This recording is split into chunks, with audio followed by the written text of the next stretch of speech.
Hey there, survivors. Thanks for tuning in to tonight's episode. If you're new here, please consider subscribing. It really helps me keep these stories coming. And while you're here, let me know in the comments where you're listening from.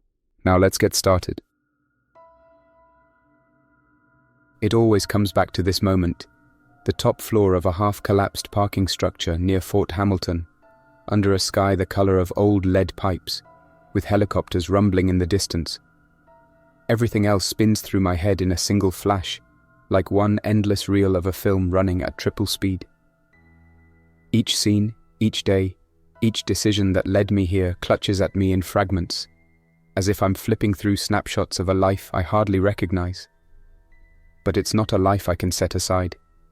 It's the chain of events that made me who I am, and who I was, right up until the instant the bullets find me. I'm not sure if I'm even conscious of the present. Each time I blink, the world around me seems to flicker. A swirl of dust in half-light, the broken rebar jutting from the ceiling, the fading red glow of a battered emergency lamp. Then it all dissolves into memory again. Maybe this is what people mean when they talk about life flashing before your eyes, the mind unraveling its entire tapestry in seconds. Or maybe I just can't accept how close everything is to ending. A single helicopter spotlight sweeps across the crumbling concrete, creating a brief glare. In that glare, I notice my forearm trembling against the battered M4 carbine I'm clutching. A chunk of the rifle's handguard is cracked, and the barrel is smudged with soot. Nothing about it is pristine anymore. My gear, my clothes, everything's worn from days of running, fighting, slipping through the city like a ghost. I shift my stance to keep from sliding on loose gravel scattered across the roof. Then I hear the engines, vehicles roaring up the structure's ramps, the squeal of tires on broken pavement. Something in me recognizes it as the final approach. They've found me, or they've cornered me, or both. The men with black uniforms and unmarked vans have hunted me across half the eastern seaboard, through farmland, highways, city blocks, even across a makeshift boat crossing in the dead of night. And still I ended up here, trapped in the remnants of a place that once served as a quiet fortress for staff and families near Fort Hamilton. How many times did I see normal, everyday folks pulling into these lots for errands? Now it's a tomb, with flickering emergency lights and the hush of unstoppable dread. That hush is the point of no return, and it triggers the swirl of memory that overtakes me. At first, it's just glimpses. My reflection in a cracked glass door back in Frederick, dust swirling in red floodlights, reams of documents that exposed horrifying secrets. Then the flashback intensifies, dragging me through the entire chain of events, forcing me to relive every step. In a single drawn-out second, it all unfolds again. I see myself standing at a security checkpoint outside Fort Detrick in Frederick, a fresh contract in hand. The date on my phone read only a month ago, maybe less. My name, Ray Santos, was typed across a standard-issue badge. I'd had plenty of secret gigs since leaving the Army's 10th Mountain Division, but this one felt off from the start. Rows of barbed wire glinted under harsh spotlights. No official insignia adorned the large cargo trucks that rumbled in during the darkest hours. The hush in the hallways of the main building, something about it was too carefully rehearsed. I recall the day I first stepped beyond those gates. A mid-level project manager told me I'd be assisting with containment protocols. That typically meant scanning ID badges and controlling entry, but the hush that hung over everyone's interactions suggested more. When I hopped off a small motorized cart near a lab building labeled B7, I saw men in matching black uniforms hauling steel canisters from unmarked trucks. Some were labeled with cryptic codes and hazard symbols. Others had no markings at all. In the background, the hum of ventilation systems and the clipped conversation of staff in lab coats told me everything was about high stakes and secrecy. My colleague and old friend, Sal Ramirez, gave me a sharp look as we watched one of those canisters get carried into a restricted bay. Sal and I served together overseas in the rocky terrain of Afghanistan, where he'd been known for a knack at reading situations long before they erupted. "Same vibe here," he muttered to me outside the lab. "Too tidy, too controlled. I nodded, noticing how the entire operation moved in a synchronized pattern, as if they'd rehearsed each step. The rumors about an accidental exposure in one sub-basement level kicked off after only a few days. Word drifted around from guard to guard. Something had gotten loose. Those labs were built for the highest level containment, so I should have felt reassured. But the leadership's reaction was too immediate, too calm, as if they were following a script titled Protocol for Outbreak #1. They sealed certain hallways, posted more guards, and told us to ignore any radio chatter about quarantines. The official statement: minor chemical release, no broader threat. Meanwhile, overhead, choppers made nightly runs, carrying suspicious cargo away from the site. The first real jolt came when I was asked to help calibrate an external sensor array near the lab's ventilation system. I'm no engineer, but the site's staff seemed desperate for manpower, so they walked me through the steps. Attach these cables, monitor the readouts. While hooking it up, I noticed lines of text on the monitor. Viral variation 6, live culture transfer, test group, progress to phase 2, Project Sovereign. My stomach turned. That didn't sound like a random mishap. It sounded like an intentional plan. The engineer who supervised me quickly shut down the interface the moment she saw me reading. She never explained anything, just gave me that tight-lipped glare. That night, I told Sal what I saw. He looked away, said, "I believe you. Let's keep our ears open." Days later, Sal managed to slip me a decrypted snippet referencing Test Protocols S-19. The language spelled out deployment timeline, containment oversight, monitoring public reaction. Suddenly, Frederick's chemical incident looked more like a deliberate experiment in releasing something outside controlled lab conditions. Could that be real? Could some shadowy agency be using real towns as test beds for a new pathogen? I remember sitting in the break room that night, staring at the snippet on Sal's phone while fluorescent lights buzzed overhead. In the corner, a TV broadcast repeated a fluff story about local parades and a minor spat in the city council. No mention of the hush in the labs. No mention of the men in black gear. And definitely no mention of families in the next neighborhood over suddenly complaining of odd symptoms. Sal and I began to notice ominous changes near the base. Civilian traffic was cut off on certain roads, with detour and no entry signs popping up everywhere. Local police seemed powerless, overshadowed by roving squads of Black Ops personnel who wore full gear with no insignia. They carried advanced rifles, some prototypes I'd never seen. They set up scanning checkpoints, turning away not just unauthorized vehicles, but even standard military staff who didn't appear in their system. Some rumored that entire neighborhoods were sterilized, though official channels repeated the phrase, "Everything is under control." That's when the infection, whatever it was, began spreading beyond the labs. We heard about clusters of disoriented individuals wandering the streets of downtown Frederick, rummaging through trash bins or banging on restaurant doors after closing hours. The local news blamed a bizarre flu strain, but the hush from official sources remained, ironically repeated as public risk remains low. Sal and I saw the new perimeter fences go up and realized the outbreak was bigger than they would ever admit. People who lived near the outskirts told us how black SUVs roared through residential blocks in the middle of the night, ignoring traffic laws, shining spotlights into yards, sometimes hauling folks away. One day, Sal and I accompanied a medical detail to a quarantine suburb called Waterside Estates. The silence in that place was absolute. Lawns drenched by sprinklers that never got turned off, driveways with cars left half unloaded. We stepped into a house with a battered door that looked clawed from the outside. Inside, we found a single occupant, glassy-eyed, stumbling around the living room as if in a trance. The occupant never spoke, never acknowledged anything, just lashed out at anyone who tried to approach. The medics on our team subdued him with injections, hurried him onto a stretcher, and whisked him away. Dr. Yoon, the lead medic, confided that the virus attacked neurological functions, possibly short-circuiting speech and reason. "But it's new," she'd said. "The standard treatments aren't working." Within days, the hush escalated to a clampdown. Security teams restricted all movements in or out of Frederick. Sal overheard talk that entire families who tested positive were transferred to unknown facilities.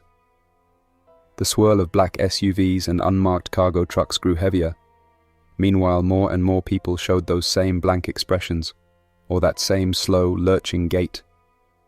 At night, we'd hear intermittent bursts of gunfire from somewhere outside the base, accompanied by ominous radio chatter we couldn't decipher. The base's internal channels insisted it was training exercises. Sal and I decided to blow the whistle. We had to get the evidence out. Those protocols, the references to Project Sovereign, everything. Our plan: slip out quietly at shift change, drive to Washington, D.C., and meet an investigative journalist who'd helped me before. But we never got to D.C. The night we left, a helicopter tailed us a few miles outside the base. A line of black SUVs forced us off the main highway. Men in the same black gear demanded our phones, used some weird scanning rig on us, and then destroyed our phones on the spot with a short electrical pulse. They let us go, probably to see if we'd lead them to any co-conspirators. We realized we had to ditch our truck and vanish, or else we'd be under their surveillance forever. So we vanished into farmland outside Urbana, occasionally glimpsing the glow of burning fields on the horizon. Incineration sites, we guessed. Official news that night repeated the same lines. Containment efforts continue. Public risk remains minimal. But from what Sal and I saw, entire neighborhoods around Frederick had been cut off or abandoned. The local population was either evacuated, infected, or in hiding. We spent a night huddled in a dusty barn, picking up scraps of radio chatter from a battered shortwave set. Someone in the next county over called it the meltdown. They described black trucks rolling through, snatching up bodies of the infected. We had no illusions anymore about a typical outbreak. This was staged to measure how quickly an engineered pathogen could spread, and how fast any real information about it could be stamped out. At that point, we decided on a new plan: Redwood Broadcasting in Clarksburg. Word was that Redwood had an AM radio tower that the authorities might not have fully jammed. If we could reach them, maybe we could broadcast the data. Getting there meant winding along deserted back roads, avoiding roving patrols, and sneaking past the occasional cluster of infected. Twice, we spotted them lumbering along a tree line at dawn, silhouettes that looked half-human in the hazy light. When we reached Redwood's modest building, an old radio station perched at the edge of a half-abandoned strip mall, we discovered one man holding down the fort. Jack Flynn, a local radio personality, had refused to evacuate. He was skinny, middle-aged, with haunted eyes that flicked from us to the door every few seconds. He was suspicious, but Sal managed to convince him we had something worth risking it all. We booted up Redwood's archaic transmitter, hooking Sal's encrypted thumb drive to a dusty console. Jack's eyebrows rose as he skimmed the files, but before we could begin broadcasting, we heard vehicles screech outside. Headlights raked across the front windows. Jack flipped on an old siren system to distract them, urging us to run out the back. We fled amid shattered glass and bursts of gunfire. Jack likely never made it out. Sometime later, we hopped a slow-moving freight train heading north. From the open boxcar door, we glimpsed a changed landscape: farmland with black scorch marks, back roads dotted with empty cars, makeshift fences that glinted under portable floodlights. The meltdown was creeping outward. Radios confirmed partial quarantines in multiple counties. By the time we neared Baltimore, the city was already half-choked with refugees and National Guard. We saw convoys dropping canisters of some thick white mist near heavily populated zones, under the guise of decontamination. Residents in a panic, though local news insisted everything was under control. We skirted the city on foot, sleeping behind a ransacked strip club for a few hours, then continuing under the freeway overpass. Just beyond that were block after block of closed shops, shattered windows, random scuffles we dared not investigate. The hum of overhead drones traced our path, Sal kept the precious drives hidden under his jacket. We worried they might have scanning devices that could detect them, but we had no better option than to press on. Our next goal? Reach New York City. Maybe bigger media, bigger reach, better chance to get the story out. We arrived to a metropolis that felt torn between daily routine and creeping crisis. National Guard checkpoints dotted the major entry points. Helicopters circled near the Statue of Liberty and the George Washington Bridge. Parts of the city were still bustling, people going to work, shopping, meeting friends. But other parts were locked down. Entire blocks sealed with tall fences and armed guards. Rumors about infection clusters in the boroughs ran wild. The official statements repeated the same line. Localized outbreaks, minimal threat. Sal and I wove through side streets, eventually finding refuge with Thomas Keller in Queens. Thomas was an old army supply clerk from my Afghanistan days. We hadn't spoken in years, but he was the kind of friend who never asked too many questions. When we showed up at his door, he let us in, gave us a couch and some water, and listened. He was a security consultant for a mid-tier tech firm, so he had access to encrypted servers. For days we tried uploading the files about Project Sovereign, the test protocols, the references to Phase 3. Every time we hit jamming or partial interference, the city was heavily surveilled. Helicopters hovered day and night, shining spotlights on random rooftops, as if the authorities expected infiltration from above. Those nights were a delirium of half-sleep and adrenaline. Each time I closed my eyes, I pictured the scenes in Frederick, the faces of infected individuals, the ominous lines of black SUVs. I'd jerk awake at the slightest sound, Thomas rummaging in the kitchen, a neighbor's voice in the hallway, or the distant wail of sirens that never seemed to stop. Sal never complained, but I knew he felt the same unstoppable dread. We had the truth, but it was locked behind jammers and intimidation. Meanwhile, more reports trickled in of bizarre attacks in the subway, vacant blocks in Harlem, entire high-rises in Midtown being forcibly evacuated by unmarked squads. Then it got worse. A wave of new infections tore through Manhattan in less than 48 hours.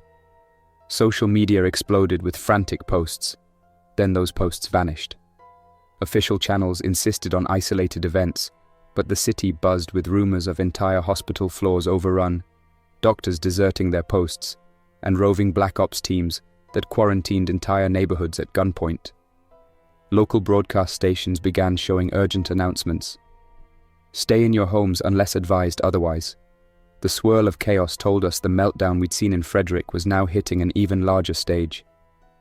We heard from some of Thomas's contacts that a group of whistleblowers from a major biotech firm was gathering in a warehouse in Long Island City. They wanted to meet, share inside knowledge of the Project Sovereign virus, which apparently was designed for crowd control and mass destabilization. The idea: release a mild strain, monitor the reaction, then escalate. If that was the plan, the meltdown we were witnessing might only be the second act. Sal and I had no choice. We had to go. That journey across Queens tested every ounce of caution. Streets were partially flooded from neglected water lines, and entire intersections lay deserted. Some shops were wide open with no one inside, not even looters, just emptiness. Overhead, the whir of drones. At one point, we crouched behind a row of dumpsters to avoid a black ops truck scanning the road with a mounted device that gave off an eerie green glow. An entire block away, we saw them pull out 4 or 5 civilians from a small grocery store. The civilians were forced onto a transport van, no explanation given. The Long Island City warehouse was a looming block of cement and corrugated metal, battered by time and neglect. Inside, under a single flickering overhead light, we found 5 or 6 people in rumpled clothing, Idaho badges still dangling from lanyards. They introduced themselves as low-level employees in different R&D labs, each with pieces of the puzzle, shipments from overseas, instructions to develop certain viral vectors, hush-hush compartments that required special clearance. One of them, a scientist named Hannah, showed us an email chain mentioning Phase 3, national implementation. Another whispered that the entire East Coast was just a test bed for something bigger. Before we could gather more than a handful of details, Black Ops squads stormed the warehouse. We'd set up no perimeter, so there was no warning besides the sudden roar of engines. Bursts of gunfire shattered the dusty windows. Bullets tore through crates, sending shards of wood flying. I ducked behind a steel support beam. Sal pressed himself against a forklift. The scientists scattered. Shouts rebounded through the building, followed by a sickening crash as someone was tackled. A cluster of Black Ops troopers advanced, rifles raised. Sal fired off a burst to cover me as I bolted for a side exit. My last look back showed the overhead light swinging wildly, illuminating fleeting glimpses of a man in black gear dragging away a terrified scientist. Sal and I tumbled into the alley and disappeared into the night.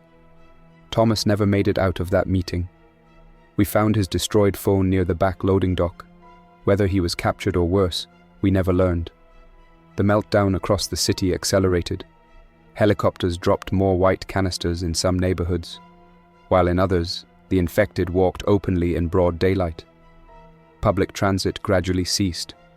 Trains stopped running or never arrived. The mayor gave a speech from inside a secure location, saying, "All necessary steps are being taken." That was code for the Black Ops approach. No oversight, no mercy. My mind churned, remembering the lines from that S-19 file about indefinite martial law. Eventually, Sal and I caught wind of an underground group calling itself Free Waves, said to be broadcasting from a hidden location near Fort Hamilton in Brooklyn. We heard that they were the last holdouts to speak truth. The rumor claimed they had a satellite dish to circumvent the jammers. If so, we might finally get the data out. But with Manhattan on partial lockdown, we had to navigate across Staten Island to reach Brooklyn from the south. That meant crossing the Verrazzano Narrows Bridge on foot. By the time we got there, the entire approach was blocked by deserted army vehicles. A lone, exhausted guardsman aimed a rifle at us, but ultimately let us pass. He wore a haunted look, as if he'd seen enough to understand we were no threat. Or maybe he just didn't care anymore. Staten Island was a landscape of uneasy silence, front yards overgrown, mail spilling from mailboxes, the occasional dog wandering the street. Several times we spotted infected huddled in alleyways, swaying gently as though waiting for a signal. We skirted them, mindful that any noise could trigger pursuit. One night, we took refuge on the rooftop of a small hardware store, scanning the horizon for movement. The sky was alive with helicopter lights. Across the water, Manhattan's skyline flickered with partial blackouts. It seemed each day brought more chaos, more confusion. Then we encountered a group of survivors who confirmed that Free Waves had indeed moved operations to a semi-collapsed structure near Fort Hamilton. We found a derelict boat at a marina and quietly motored across the bay under a moon that hid behind shifting clouds. Arriving at Brooklyn's shoreline, we saw how the meltdown had spread there as well. Roads jammed with half-abandoned cars, emergency barricades set up by the National Guard, and among them, Black Ops personnel scanning the crowds for targets. Through careful detours, we approached Fort Hamilton from the west, weaving between industrial lots and side streets. The main gate was a scene of desperation. Families, the elderly, even some official city vehicles, all clamoring to be let inside. Guards barked orders, letting people in by the handful. Over it all loomed tall fences, searchlights, and the presence of Black Ops squads that seemed to overshadow the National Guard entirely. We crept behind a row of deserted trucks, eventually slipping through a tear in the fence. Navigating the fort's interior was tricky, with random patrols and enough tension in the air to make every step feel like stepping onto a landmine.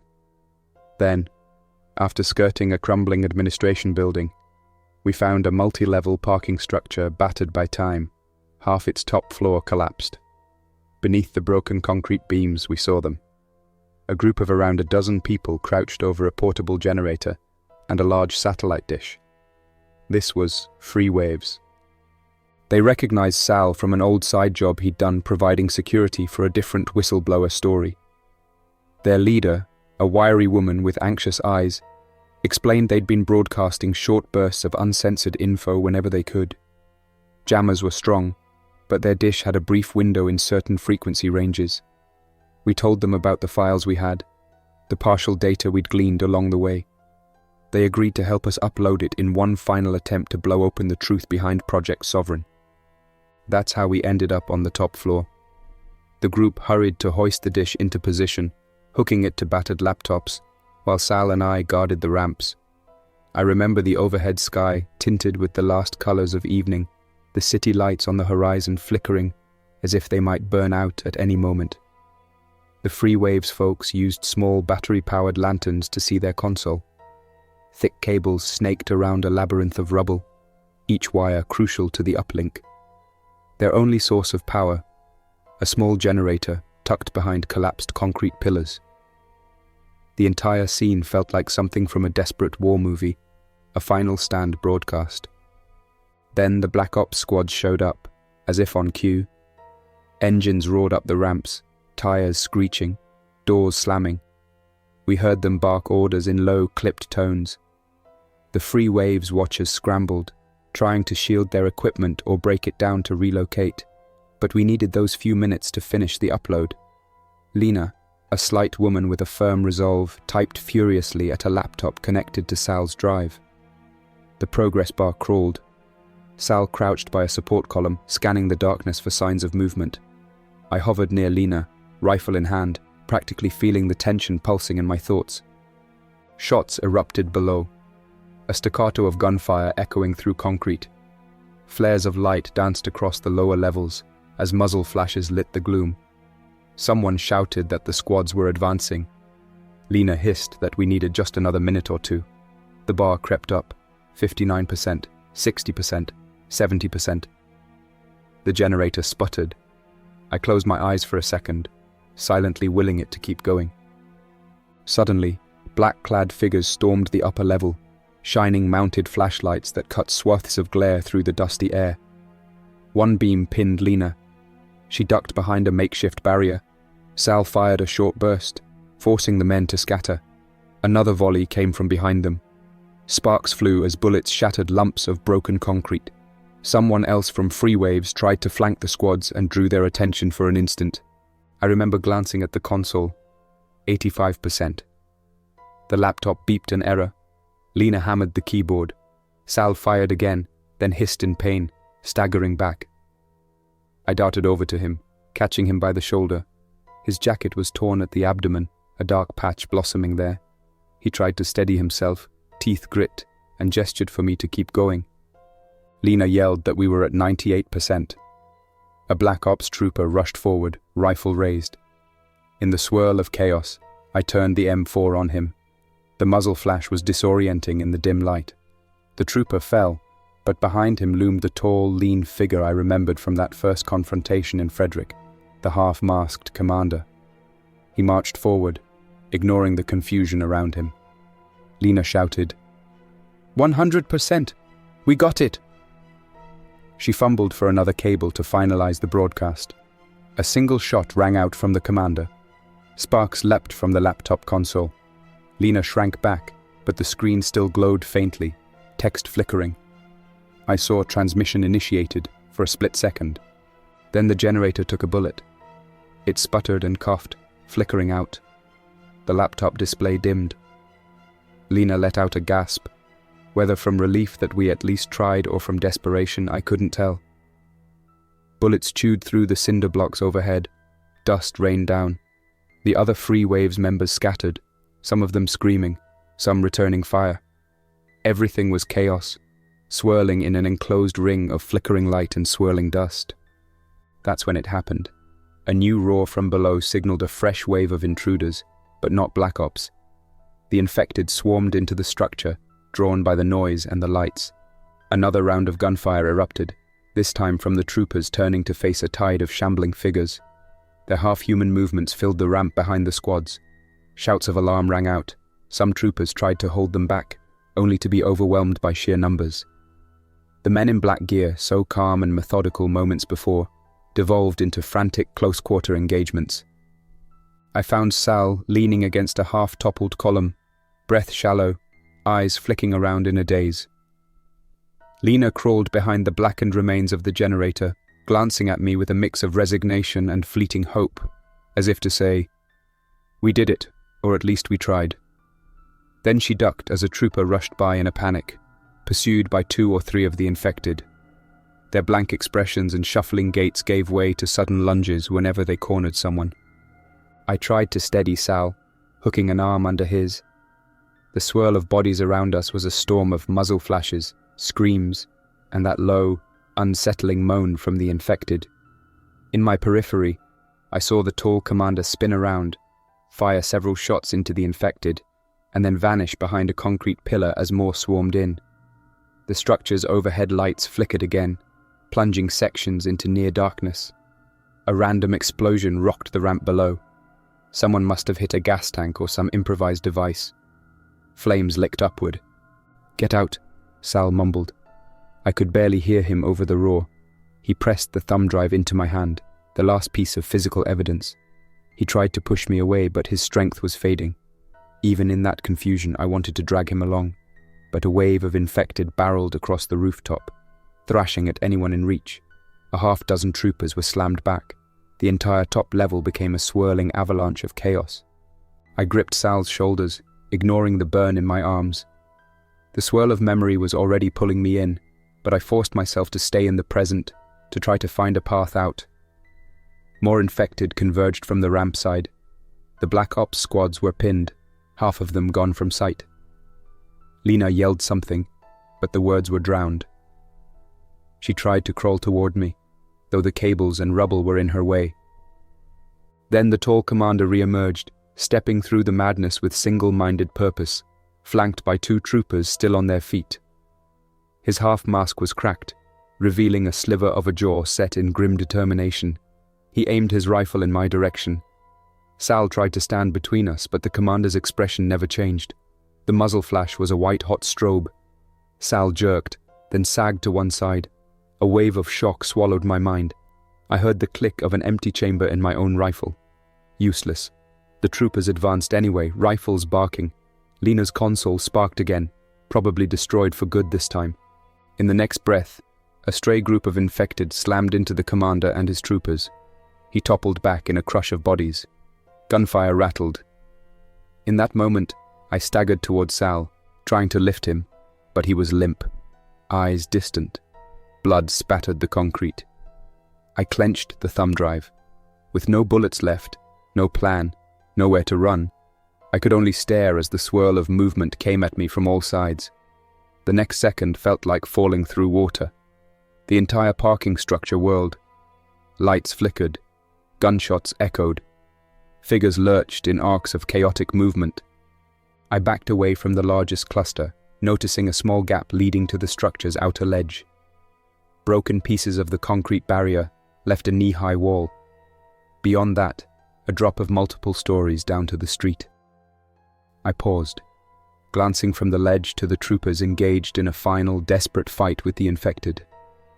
A single thought cut through the haze. Maybe I can slip away. But deep down, I sensed there was no slipping away from this, not anymore. Suddenly, a new set of headlights flared from the ramp, accompanied by another unmarked SUV screeching to a halt. Reinforcements. More Black Ops troopers in full gear, fresh magazines in their rifles. They spilled out of the SUV, quickly assessing the chaos, then locked onto me and whoever was left from free waves. In the confusion, some infected turned on them too, but these newcomers were swift. Their rifles hammered out bursts with near-perfect aim, dropping a line of infected. Dust thickened around us, swirling in hazy clouds. I froze, pinned between these new arrivals and the ledge. A few of them advanced. One pointed at me, shouting an order lost in the cacophony. I couldn't run anywhere except off the roof. They had me in their sights. Sal lay motionless a few feet away. Lena was nowhere I could see, maybe pinned under rubble or lost in the scuffle. The hush returned, the hush that always signaled a final, dreadful calm before the world ended. It was then that reality flickered, time seeming to slow. My knees buckled. Everything glimmered with raw intensity. The battered SUV, the spatter of bullet casings around my boots, the swirl of ashes in the air. The troopers fanned out, stepping closer, rifles raised, not even bothering with warnings now. One figure, presumably their leader, wore heavier armor and carried a sidearm drawn, scanning for immediate threats. In that hush, I felt memory flood back in a single unstoppable wave. The day I joined the army, my first firefight overseas, the first time I accepted a hush-hush contractor job, the moment I saw that Phase 2 escalation notice on the lab console in Frederick. Everything poured through my mind, weaving a story I never realized had come full circle. It was all for nothing, wasn't it? We tried to reveal the truth, to save the city, to prevent a wave of destruction. And here I was, cornered on a rooftop, while the infected, the Black Ops squads, and the unstoppable meltdown raged around me. No rescue, no cavalry, no big broadcast unveiling the cover-up. Just chaos. I saw them raise their weapons at me, maybe 3 or 4 troopers in unison. Beyond them, pockets of infected writhed in the gloom, shadows lurching at any movement. I didn't move, didn't speak. My voice felt trapped behind my ribs. There was a gentle crackle of broken rebar shifting underfoot. A single red lamp overhead flickered, painting everything in a strobe of dull crimson. In that strobe, the troopers' silhouettes looked strangely distant, as if I were watching a final scene from high above. Then came the muzzle flashes, a rapid series of them. The recoil slammed into my consciousness, and for a moment, I felt like I was floating, because I couldn't process the pain. The entire rooftop seemed to tilt. The next flicker, I was falling backward, or maybe collapsing forward, I couldn't tell. The rifle slipped from my hands. The last thing I registered was the dull clang of it hitting concrete. My vision blurred. One trooper stepped forward, scanning to ensure I posed no further threat. The shapes around me reeled, merging in a swirl of dark color and dancing spots of light. A wave of numbness overtook me. The memory-laden swirl roared back with redoubled force, pulling me into a long cascade of recollections and regrets. The hush remained. No sounds, no sense of time, just the hush that devoured everything. So that's how it ends, and I see it all in a single flash, a single moment that feels both infinite and fleeting. Everything tilts with a surreal haze, as if my mind tries to cling to each image, refusing to let go. The rooftop around me flickers in and out of clarity, broken cement pillars rising like fractured bones against a sky painted with the dull glow of distant fires. Emergency lamps cast uncertain shadows, creating the sense of a theatre stage in the final act of some tragic play. And I'm at its center, sprawled on the cold concrete, remembering each step that led me here. My thoughts loop back to the beginning, how it started with that assignment at the labs in Frederick, the way those sterile corridors felt oddly rehearsed. I catch a flicker of memory about the night convoys, those unmarked SUVs prowling the perimeter under floodlights, and the hush that drifted through every corridor inside the research facility. That hush never left. It grew darker, more menacing, following me out past the farmland in Urbana, where Sal and I hid in a barn, listening to the radio in half-belief. Redwood Broadcasting's shattered windows surfaced next, the image of spent casings glinting in the flicker of alarm lights after Black Ops squads bulldozed through. I see a fleeting glimpse of the haze over Baltimore's streets, the swirl of chemical mist drifting between abandoned rows of row houses, National Guard blockades pressed beyond their limits. I don't know how long passes. Seconds, hours, it's all the same now. Then I notice a faint pattern overhead, cracks in the concrete forming spiderweb shapes, each one larger than it seemed before. They appear almost beautiful in a tragic way. The hush stretches over everything, turning gunshots, screams, sirens, any leftover noise, into a distant hum I can barely pinpoint. My eyelids feel as though they weigh a ton, every blink lasting a fraction longer than the last. All at once, a sharp flash hits. Not light, more like a jarring flicker in my head, an overload of memory. I see, in perfect detail, the corridor in the Frederick lab where I first glimpsed the words Project Sovereign on a small computer terminal. I remember how my gut twisted at the phrase Phase 2 escalation, how the entire place reeked of pretense. Then another flicker. Sal and me crouched in that old barn, hearing radio reports of riots that were anything but ordinary. Then Redwood's shattered glass, a siren wailing, black SUVs crushing everything in their path. Thomas's haunted stare as we talked about infiltration, the swirling haze in Long Island City, Staten Island's desolate neighborhoods, and finally, the labyrinth around Fort Hamilton. They all swirl into one final mosaic, intensifying for a second before draining away. My mind's eye goes blank, releasing each image like photos scattered into the wind. There's a small, stuttering gasp from somewhere. Maybe from me, maybe from someone else. I can't be sure. One more flicker of motion. I see a Black Ops trooper stepping closer. His weapon is lowered, but the posture suggests the job is done. No reason to fire again. My eyes track the muzzle of that gun, noticing faint scorch marks near the barrel. Then my gaze wanders to the ground, settling on a piece of shattered laptop. Possibly Lena's console, half-melted wires coiled like dead snakes. A memory tries to push forward, Lena shouting, "It's at 100%, but the context dissolves as quickly as it came. The hush is all-consuming now, and a cold, unfeeling weight rests on me. Nothing matters. Nothing changes. There won't be a postscript or a coda. No triumphant broadcast. No outraged crowds rising up in protest. The meltdown continues on every street beyond this parking structure. The troopers and their masters will keep it out of the public eye until it's too big to ignore, and even then they'll shape the narrative to their liking. They'll talk about quarantines, about unforeseen circumstances, about the need for greater security measures. But they won't mention us. We're just another footnote in a story buried by classification stamps and deception. No justice, no disclosure, just that hush, enveloping everything I was, everything I knew. That hush feels as if it has a life of its own, creeping through every crack, devouring all light and hope, leaving only a somber stillness that resonates with finality. If there's a trace of me left, it might be a fleeting memory in the minds of those who stood beside me, or a half-loaded file on some server that never reached the world. But I don't expect a heroic discovery of that data. Reality thins like a dying flame. My consciousness drifts, a half-tethered balloon at the mercy of a wind that leads to total darkness. For a moment, I'm outside myself, watching the scene from above. A broken figure on the concrete, the city skyline behind, an unstoppable meltdown surging across boroughs and beyond. Helicopter spotlights glide across block after block, shining without purpose. Far below, infected shapes flow into alleyways. Troopers reload behind battered vehicles, and beyond them, the hush of countless empty streets. And then it all collapses in on itself, like a film reel abruptly yanked from a projector.